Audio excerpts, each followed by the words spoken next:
শোতেও কথা বলে, সারাদিন সমালোচনা করে, আর এতগুলি নিউজ পেপার এত কথা বলার পরে সব কথা শেষ কথা বলতে দেওয়া হয় না। আর্টিফিশিয়াল ইন্টেলিজেন্সের মাধ্যমে যে মানুষকে হেয় প্রতিপন্ন করা, সেটাও করা হচ্ছে। সেটাকেই নজরদারিতে আনার জন্যই আমরা ব্যবস্থা নিয়েছি। স্কুলে একটা সমস্যা হচ্ছে, সেটা হলো ছেলেদের সংখ্যা কমে যাচ্ছে, মেয়েদের সংখ্যা বেশি। আমি বিবিএসকে বলছি যে হিসাবটা যে ব্যাপারটা কি কারণে কমে যাচ্ছে। এবারে পাশ করলেও আপনারা দেখছেন মেয়েরা বেশি পাশ করছে, ছেলেরা কম। তো সেটা আমরা নির্দেশ দিয়েছি যে না, কেন তারা এখানে কম আছে সেটা বেশি খুঁজে বের করতে হবে, কারণটা কি। আর সবাই যেতে চায়, কারণ আমরা স্টাইপেন্ড দিচ্ছি। আমরা প্রত্যেকে মানে বিনা পয়সার বই দেওয়া থেকে শুরু করে বৃত্তি প্রবৃত্তি এবং উচ্চশিক্ষার জন্য প্রধানমন্ত্রীর দপ্তরে একটা ফান্ড আমি আলাদাভাবে তৈরি করেছি, যার মাধ্যমে উচ্চশিক্ষা এবং গবেষণার জন্য আমরা সব মানে খুব মেধাবী কিন্তু দরিদ্র তাদেরকে আমরা স্টাইপেন্ড দিচ্ছি, যাতে আরো এবং সেই সাথে বা বিদেশে পড়াশোনা বা এখানে পড়ার সুযোগ সৃষ্টি করা সেগুলো আমরা করে দিচ্ছি। অর্থাৎ অন্ন, বস্ত্র, বাসস্থান, চিকিৎসা, শিক্ষার সব ব্যবস্থা আমরা করেছি।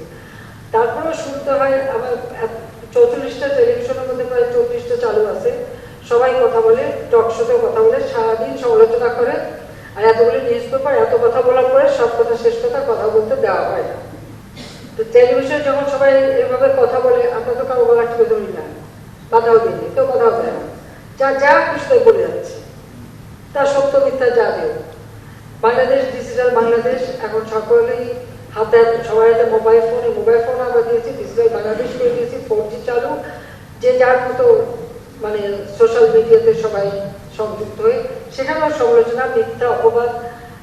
আর সব থেকে সমস্যা ভবিষ্যতে যেটা আরো হবে সেটা হচ্ছে আর্টিফিশিয়াল ইন্টেলিজেন্সের মাধ্যমে যে মানুষকে হেয় প্রতিপন্ন করা, সেটাও করা হচ্ছে। সেটাকেই নজরদারিতে আনার জন্যই আমরা ব্যবস্থা নিয়েছি, কিন্তু সেটা আমরা নিচ্ছি এবং আন্তর্জাতিকভাবে এটা শুধু আমাদের দেশ না, সব উন্নত দেশগুলি এখন এই ব্যাপারে খুব চিন্তিত।